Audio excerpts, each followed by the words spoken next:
Fala pessoal, sejam bem-vindos a mais um vídeo no canal. Pois é, mesmo com o que vocês estão vendo na tela agora, um loss na cara, assim, pum, explodiu na testa direto.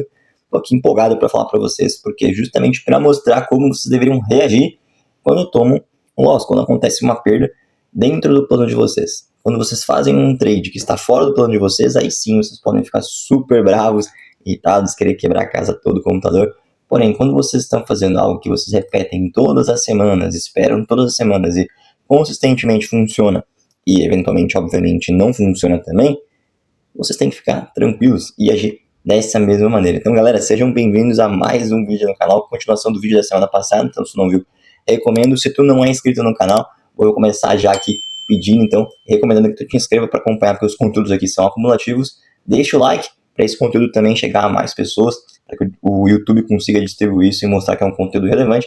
E se tu quiser me acompanhar no Instagram, também tem o link aqui embaixo e o arroba aqui em cima. Eu acredito que eu vou mudar tanto o arroba aqui do YouTube quanto do Instagram, mas sempre tem o link aqui embaixo para facilitar caso você esteja vendo isso daqui a algumas semanas mais para frente. Beleza, pessoal? Então, para a gente seguir com o conteúdo aqui, eu explicar o que aconteceu basicamente.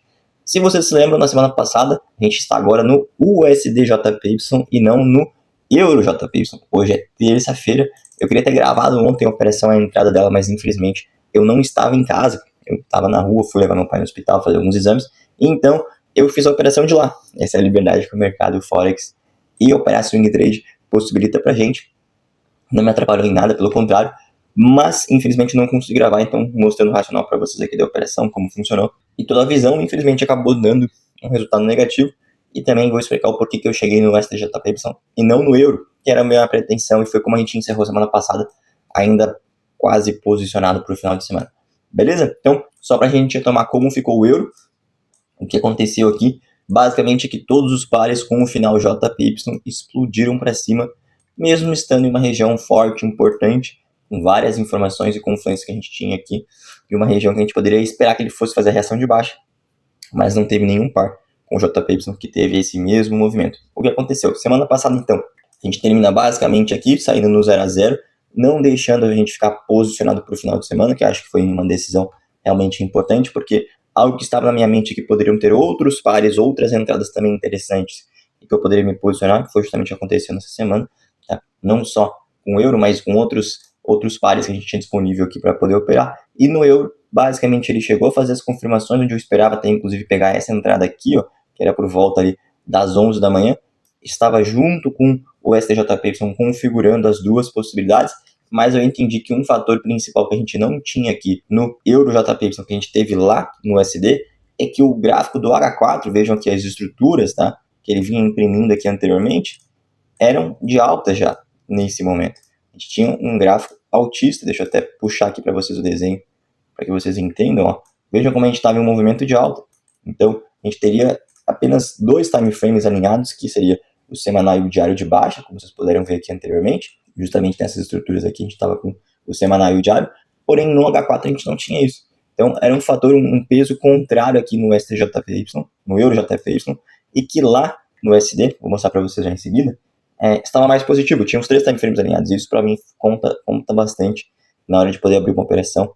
É um fator a mais, uma confluência que eu gosto de seguir. Então, por isso, apenas por essa razão que eu não abri a operação aqui no EuroJPY, seguindo a movimentação da semana passada, que a gente parou ali para continuar com os mesmos objetivos ali embaixo e alcançar esse resultado aqui. Beleza? De qualquer forma, teria sido negativo, mas o que a gente tinha então aqui no USDJPY era basicamente o mesmo movimento, a mesma confirmação, onde tinha as estruturas do semanal sendo invertidas aqui nas semanas anteriores, e a gente faria o quê? Uma continuação depois que a gente faz esse rompimento para baixo e vem retestar aqui dentro.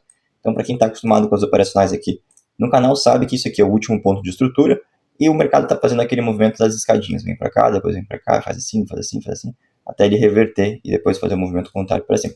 Então, essa era a expectativa, esse era o movimento. Assim como eu comentei também no EuroJPY, a ideia era basicamente essa. A gente já tinha, então, o semanal alinhado, a tendência no semanal, a tendência no diário ainda era a mesma quando ele faz essa inversão aqui para baixo, topos e fundos mais baixos, nessa inversão toda, a gente tem esse movimento de baixo, a estrutura então tá nesse movimento aqui baixista, por mais que ele tenha um movimento interno aqui, nenhum corpo de vela foi fechado aqui dentro. Então também reforço, se tu quer entender um pouquinho mais sobre isso, acompanha os vídeos anteriores aqui no canal, que sempre tem um complementando o outro, e o raciocínio vai ficando cada vez mais claro. Então, a expectativa, obviamente, essa semana, era fazer essa rejeição ali, ele vinha rompido para cima, rompeu para baixo, então o rompimento e o reteste, que vocês estão cansados de ver esse tipo de operação por aqui, para retestar aqui nessa região e aí fazer esse movimento de baixa aqui. Aconteceu? Não, infelizmente não, mas faz parte, estatística que o mercado vai trazer para a gente, já que a gente tinha de novo mais uma região forte de suporte, tanto no semanal quanto no diário, que eu estou mostrando para vocês aqui agora. Tinha as médias móveis confluenciando aqui no diário, era um nível psicológico aqui do nível de preço de 155 mil. A gente também tinha aqui mais alguns fatores, que era o próprio candles do diário, as velas do diário aqui, já vinham rejeitando nos últimos dias, ali quinta e sexta-feira, ou seja, estaria perdendo força. E o fator que a gente tinha aqui no H4, que a gente não teve lá no Euro JPY, era a mudança de estrutura para baixa. A gente vinha nesse movimento aqui, acaba invertendo para alta, e aqui de novo ele vai fazer a última inversão para baixa. Ou seja, a gente tinha a confirmação extra dos 3 time frames todos alinhados de baixo. O que ele faria agora? Esse movimento de alta, a rejeição aqui dentro para a gente poder pegar a entrada, e a expectativa seria essa aqui de baixo. Ou seja, aquela famosa escadinha, aquele movimento que a gente gosta de ver sempre. Porém, não respeitou, faz parte. Podem ver aqui que o gatilho aconteceu, cara, perfeitamente. Ele rompeu, voltou para testar. Deixa eu até utilizar aqui para facilitar para vocês o zoom. Nessa vela preta a gente pega a confirmação, ou seja, o mercado rejeitando de novo, então, a área de interesse, o nível psicológico. Se a gente for baixar os time frames ali, pegar numa hora, ainda dá para ver que ele fez outro gatilho de confirmação, que ajuda bastante, que é o Evening Star, essas 3 velas aqui que eu estou destacando para vocês, as 2 pretas e a última azul, mostrando justamente força de baixa, confirmando que é uma queda. Se a gente for utilizar as estruturas também nos time frames menores, a gente já tinha 30 minutos aqui de baixa nesse topo, nesse fundo, então ele continuaria esse viés de baixa aqui. No 15 também, ele tinha, na verdade, invertido justamente aqui, então a gente tinha esse movimento aqui de baixa. Quando ele inverte, é mais uma confirmação para a gente. Então, assim, em termos do operacional, não tinha nada mais que eu pudesse buscar diferente nessa operação ou pedir para o mercado. Talvez no máximo aqui uma confluência extra que não impede nenhuma operação, mas sempre ajuda como um fator a mais, é que essa média móvel estivesse passando aqui em cima. Ela estava aqui embaixo, mas não dá para contar que isso ou aquilo foi o fator para a operação ter dado errado. Não é assim que eu trabalho. É dentro do meu plano de trade, então eu tenho que executar.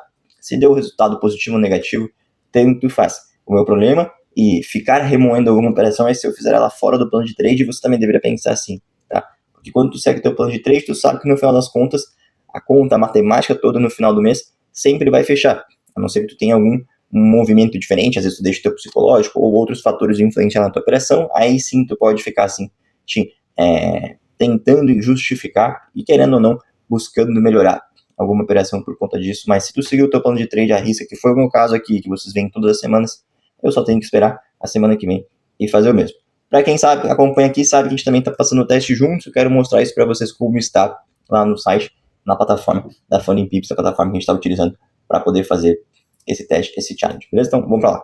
E aí, pessoal, que vocês podem ver então na plataforma como nós estamos nos resultados de forma geral, né? O Profit and Loss, a gente está aqui no momento negativo, em $600 negativos mais ou menos. Então, a operação dessa semana e mais um aqui, pouquinho da semana passada, acabou colocando para a gente aqui $600 para trás. Então, a conta agora, nesse momento, está sentada ali em $24.398,85, um pouquinho rebaixado agora, nesse momento, sobre os 25, que é o padrão original da conta. E, basicamente, o que a gente precisa ainda é chegar ali nos 1.250, ou seja, 5% positivo na conta para poder passar. Sendo bem sincero, utilizando aqui já o calendário, vocês podem ver como é que foi esse mês agora de fevereiro. Essa semana, agora ainda é terça-feira, se eu for gravar mais alguma coisa, eu mostro para vocês ao longo da semana se tem alguma outra possibilidade. Em princípio, não devo operar mais. Os outros mercados estão até razoavelmente bonitos, mas a melhor operação do mês, da semana, desculpa, era essa. Então, eu não vou ficar tentando recuperar um trade que deu negativo com outras operacionais que não são tão, não tem tantas confluências quanto eu gostaria, como teve nessa. Então, faz parte totalmente como um todo. A gente segue para frente. Aqui está o histórico para vocês poderem também ver. A operação do Euro JPY semana passada, a gente fechou na mão, ela não desenvolveu ali até sexta-feira, final do dia, então preferi deixar ela basicamente no 0 a 0. É claro que teve um loss aqui aplicado, até por conta que eu comentei para vocês as taxas, swap, enfim, a comissão aqui da própria plataforma, tá? Mas a gente releva isso, basicamente um 0 a 0, e aqui foi o loss dessa semana aqui, em torno de $500 nesse momento. Faz parte, a gente vai para a próxima semana então, buscando, próxima semana não, já próximo mês em março, buscando passar na prova. Sendo sincero, já não vai ser muito provável que a gente consiga em apenas uma operação passar, por conta de que basicamente a gente precisaria pegar um 4R, uma entrada de 4R de risco-retorno para poder passar, considerando a posição que a gente está aqui agora, de 24.398, isso faria que a gente tivesse que buscar ali mais ou menos 1.852, se eu não me enganei aqui nas contas, então $2.000 seria 4R, então mais ou menos um pouquinho menos que isso. Vamos ver, como esse mercado traz uma oportunidade boa assim, mas a gente já vai trabalhar mês que vem com a expectativa aqui de março, a gente vai provavelmente pegar 2 trades para passar em 2 trades de 2R mais ou menos, ou menos, vamos ver como é que vai ser. Enfim, não é esse o ponto, é só levantar para vocês como vocês têm que reagir em um momento como esses. E eu não estou aqui para ficar tentando buscar tirar um resultado negativo. Esse mês vai ser negativo mesmo e não tenho o que fazer, porque tiveram poucas oportunidades. A gente tentou, infelizmente não desenvolveu toda ela até o final de semana, eu preferi fechar e mesmo assim teria sido um loss, então esse loss ou esse loss aqui é a mesma coisa, é basicamente uma entrada só, então não faz muita diferença e tudo certo, faz parte. Agora mês que vem, em março, a gente vai para cima e buscar os mesmos resultados. Tomara que o mercado inclusive esteja um pouquinho mais afiado. Essa última semana foi bem melhor, tinham bem mais pares para a gente poder operar, mas vocês podem ver que nas semanas iniciais de fevereiro foi bem devagar, tá? Faz parte, a gente vai para cima agora no mês que vem de março e vamos ver o resultado. E reforço para vocês não fiquem se remoendo porque esse mês não foi tão bom quanto eu gostaria, ou não teve os trades que eu estava aguardando, ou mesmo eu tendo um trade como o que eu tive aqui no STJB, com todas as confluências que a gente poderia esperar, não desenvolveu, pelo contrário, foi contra nós, faz parte. A gente só segue o plano. Estava dentro do plano, então seguimos de cabeça erguida e tranquilos para a próxima operação. É isso que você tem que repetir sempre e não ficar tentando justificar e nem mudar o resultado da semana do mês por conta de uma operação ou da operação anterior, porque todo o mercado ele é novo. Nada que tu fizer hoje vai ser igual a ontem e as operações vão sempre mudando. Não tem como tu repetir as coisas. Tu pode aproximar elas, esperar que os resultados sejam parecidos, mas garantir jamais vai acontecer. Então, a gente vai para cima. Semana que vem tem mais e eu trago para vocês aqui. Se mudar alguma coisa, se por acaso aparecer alguma operação, melhor, que eu acredito que não, a gente retoma nos próximos takes. Se não, forte abraço para vocês, bons trades e até o próximo vídeo.